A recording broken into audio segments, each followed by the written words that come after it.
வணக்கம். அமரர் கல்கியின் பொன்னியின் செல்வன் 4ஆம் பாகம் மணிமகுடம். அத்தியாயம் 5. பயங்கர நிலவரை. பிலத்வாரத்துக்குள் நுழைந்த வந்தியத்தேவன் சில படிகள் இறங்கிச் சென்றான். பிறகு சமதரையாக இருந்தது. மிக மிக லேசாக வெளிச்சம் தெரிந்தது. 10-15 அடி சென்றான். ஏதோ வண்டிச் சக்கரம் சுற்றுவது போல் ஒரு சத்தம் கேட்டது. திடீரென்று இருள் வந்து கவிந்து அவனை விழுங்கி கொண்டது. சம்பந்தமில்லாத காரியத்தில் தலையிடக்கூடாது என்று பலமுறை தீர்மானித்து கொண்டதை எண்ணினான். நாம் புறப்பட்ட காரியம் என்ன? எவ்வளவு முக்கியமானது! அதை விடுத்து இப்போது இந்த பாதாளச் சுரங்க வழியில் பிரவேசித்தோமே, இது எங்கே கொண்டு போய் சேர்க்குமோ என்னமோ? அங்கே என்னென்ன வகை அபாயங்கள் காத்திருக்குமோ? என்ன அறிவீனமான காரியத்தில் இறங்கினோம்? நம்முடைய அவசர புத்தி நம்மை விட்டு எப்போது போகப் போகிறது? இந்த எண்ணங்கள் அவன் கால்களின் வேகத்தை குறைத்தன. திரும்பி போய்விடலாம் என்று எண்ணி வந்த வழியே திரும்பினான். படிகள் தட்டுப்பட்டன. ஆனால் மேலே துவாரத்தை காணவில்லை. தடவி தடவி பார்த்தான், பயனில்லை. யாரோ மேலிருந்து துவாரத்தை மூடியிருக்க வேண்டும். வந்தியத்தேவனுக்கு வியர்த்து விறுவிறுத்து விட்டது. மேலும் பரபரப்புடன் மூடப்பட்ட துவாரத்தை திறப்பதற்கு முயன்றான். இதற்குள் எங்கேயோ வெகு தூரத்தில் யாரோ பேசும் குரல் கேட்பது போல் இருந்தது. வேறு வேறு குரல்கள் கேட்டன. ஒருவேளை அவன் எங்கிருந்து பிலத்வாரத்தில் பிரவேசித்தானோ அந்த ஐயனார் கோவில் வாசலில் மனிதர்கள் பேசும் குரலாகவும் இருக்கலாம். இடும்பன்காரி யாரையோ எதிர்பார்த்துத்தானே விலக்கு போட்டான். அவர்கள் வந்திருக்கலாம். இது உண்மையாகுமானால் அவன் அச்சமயம் பிலத்வாரத்தை திறக்க வழி கண்டுபிடித்து வெளியேறுதல் பெருந்தவறாக முடியலாம். அவர்கள் எத்தனை நேரம் அங்கு உட்கார்ந்து பேசிக்கொண்டிருப்பார்களோ தெரியாது. இடும்பன்காரியின் கூட்டாளிகளான ரவிதாசன் முதலிய சதிகாரர்களானால் நெடுநேரம் பேசிக்கொண்டிருக்கக்கூடும். அவர்கள் எதற்காக இங்கே கூடியிருக்கிறார்கள், என்ன பேசுகிறார்கள், என்ன சதி செய்கிறார்கள், இதையெல்லாம் அந்த வீர வைஷ்ணவன் கவனித்து கொண்டிருப்பான். நாம் இங்கே மூச்சு முட்டும்படி உடம்பில் வியர்த்து கொட்டும்படி நின்று காத்திருப்பதைக் காட்டிலும் மேலே கொஞ்ச தூரம் போய் பார்ப்பதே நல்லது.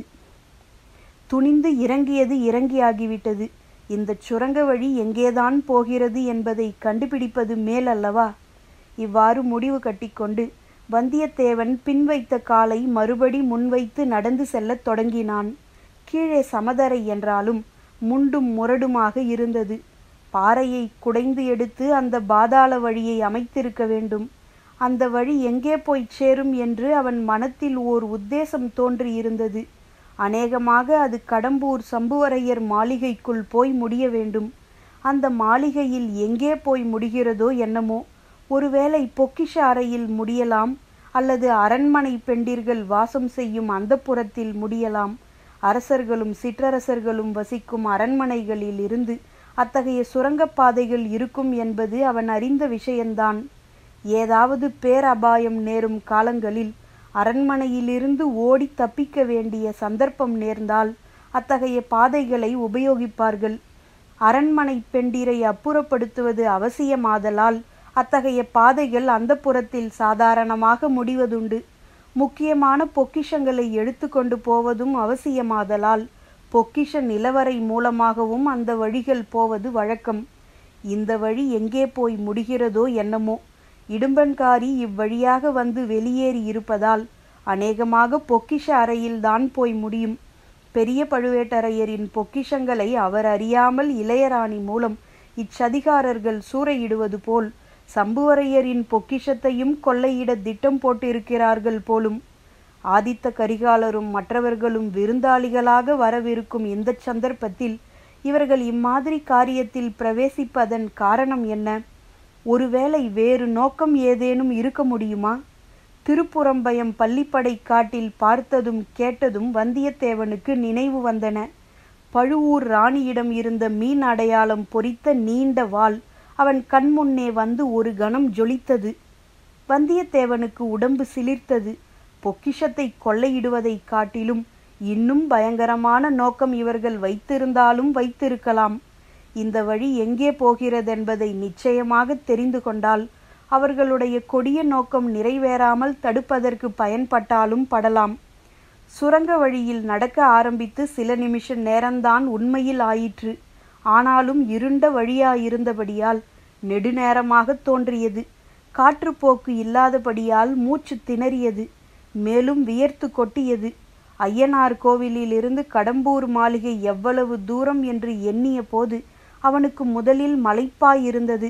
ஆனால் மறுபடியும் யோசித்தான்.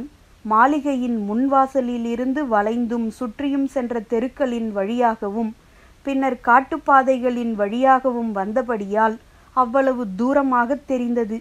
அரண்மனையின் பின்பகுதியிலிருந்து நேர் வழியாக வந்தால் ஐயனார் கோவில் அவ்வளவு தூரத்தில் இராது. வில்லிலிருந்து அம்பு விட்டால் போய் விழக்கூடிய தூரம்தான் இருக்கும். அது உண்மையானால் இதற்குள் அரண்மனை வெளிமதிலை அவன் நெருங்கி வந்திருக்க வேண்டுமே. ஆம், அப்படித்தான்.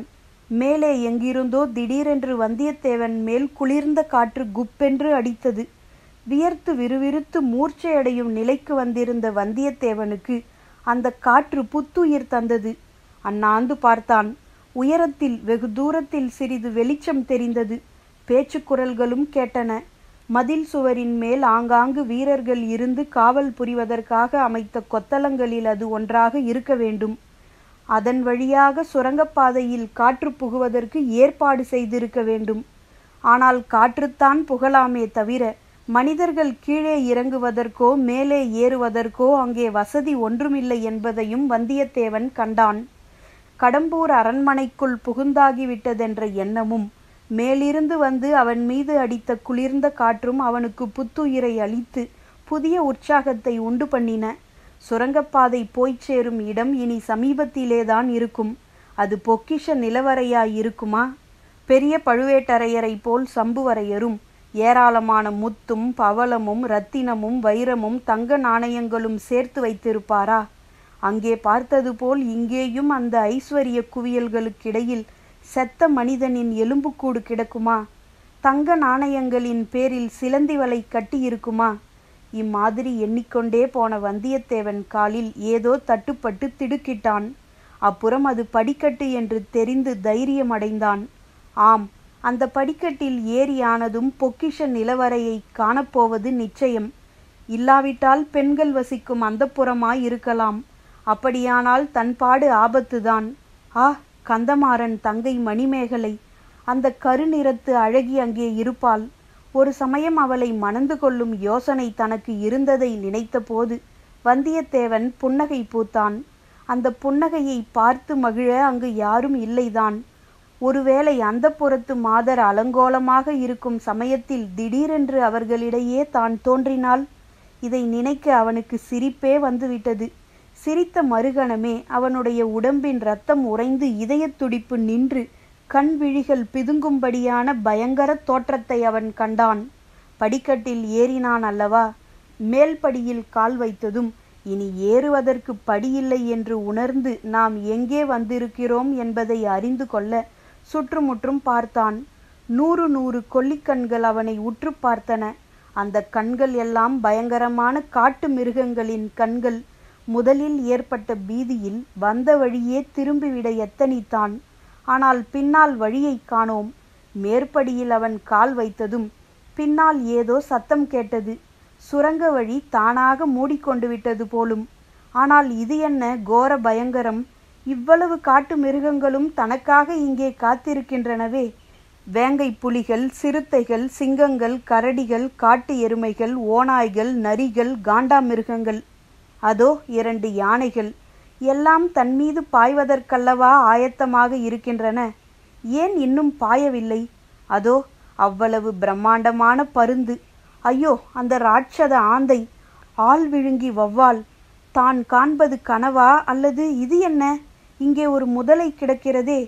வாயை பிளந்து கொண்டு கோரமான பற்களை காட்டிக்கொண்டு கிடக்கிறதே. முதலை தண்ணீரில் அல்லவா இருக்கும். இது வெறும் தரையல்லவா? காட்டு மிருகங்களுக்கு மத்தியில் இந்த முதலை எப்படி வந்தது? அம்மா, பிழைத்தேன் என்று வாய்விட்டு கூறினான் வந்தியத்தேவன். தன்னை சூழ்ந்திருந்த அந்த மிருகங்கள் எல்லாம் உயிருள்ள மிருகங்கள் அல்லவென்பதை உணர்ந்தான். சம்புவரையர் குலத்தார் வேட்டை பிரியர்கள் என்று கந்தமாறன் கூறியிருந்தது நினைவு வந்தது. அந்த வம்சத்தினர் வேட்டையாடி கொன்ற மிருகங்களில் சிலவற்றின் தோலை பதன்படுத்தி உள்ளே பஞ்சும் வைக்கோலும் அடைத்து உயிர் விலங்குகளைப் போல் வைத்திருக்கும் வேட்டை மண்டபம் ஒன்று அந்த மாளிகையில் உண்டு என்று கந்தமாறன் கூறியதும் நினைவு வந்தது. அந்த வேட்டை மண்டபத்துக்குள் இப்போது தான் வந்திருப்பதை வந்தியத்தேவன் அறிந்து கொண்டான். ஆயினும் முதலில் ஏற்பட்ட பீதியினால் உண்டான உடம்பு நடுக்கம் நிற்பதற்கு சிறிது நேரமாயிற்று. பின்னர் ஒவ்வொரு மிருகமாக அருகில் சென்று பார்த்தான். தொட்டு பார்த்தான், அசைத்து பார்த்தான், மிதித்தும் பார்த்தான். அந்த மிருகங்களுக்கு உயிரில்லை என்பதை நிச்சயமாக தெரிந்து கொண்டான். பின்னர் என்ன செய்வதென்று யோசித்தான். வந்த வழி தானாக மூடிக்கொண்டு விட்டது. அதை மறுபடியும் கண்டுபிடித்து கொண்டு வந்த வழியே செல்வதா, அல்லது இந்த பயங்கர மண்டபம் கடம்பூர் மாளிகையில் எந்த பகுதியில் இருக்கிறது என்று கண்டுபிடிப்பதா, வேறு எந்த அறைக்குள்ளேனும் இங்கிருந்து வழி போகிறதா என்று கண்டுபிடிக்கும் முயற்சியில் இறங்குவதா, சுவர்களில் எங்கேயாவது கதவு இருக்கிறதா என்று பார்த்து கொண்டு சுற்றி சுற்றி வந்தான். வெளிப்படையாக தெரியும் கதவு ஒன்றும் இல்லை. சுவர்களையெல்லாம் தொட்டு பார்த்து கொண்டும் தட்டி பார்த்து கொண்டும் வந்தான். ஒன்றும் பயன்படவில்லை. நேரமாக ஆக வந்தியத்தேவனுக்கு கோபம் அதிகமாகி வந்தது. இந்த அனாவசியமான காரியத்தில் பிரவேசித்து இப்படி வந்து மாட்டிக்கொண்டோமே என்று ஆத்திரமாக வந்தது. சுவர்களின் ஓரமாகச் சுற்றி வந்து கொண்டிருந்த போது ஓரிடத்தில் ஒரு யானையின் முகம் துதிக்கையுடனும் தந்தங்களுடனும் சுவரோடு சேர்த்து பொருத்தப்பட்டிருப்பதை பார்த்தான். நாசமாய்ப்போன யானையே, நீ நகர்ந்து கொடுத்தல்லவா என்னை இந்த சிறைச்சாலைக்குள் கொண்டு சேர்த்தாய் என்று அந்த யானையை நோக்கி திட்டினான். யானை பேசாதிருந்தது. உயிருள்ள யானையே பேசாது. உயிரில்லாத நாரும் உமியும் அடைத்த யானை என்ன செய்யும்? துதிக்கையை கூட ஆட்டாமல் சும்மா இருந்தது. என்ன நான் கேட்கிறேன், பேசாமல் இருக்கிறாய் என்று சொல்லிக்கொண்டே வந்தியத்தேவன் யானையின் தந்தங்களை பிடித்து கொண்டு ஒரு திருகு திருகினான். அடுத்த வினாடியில் அந்த மாயாஜாலம் நடந்தது.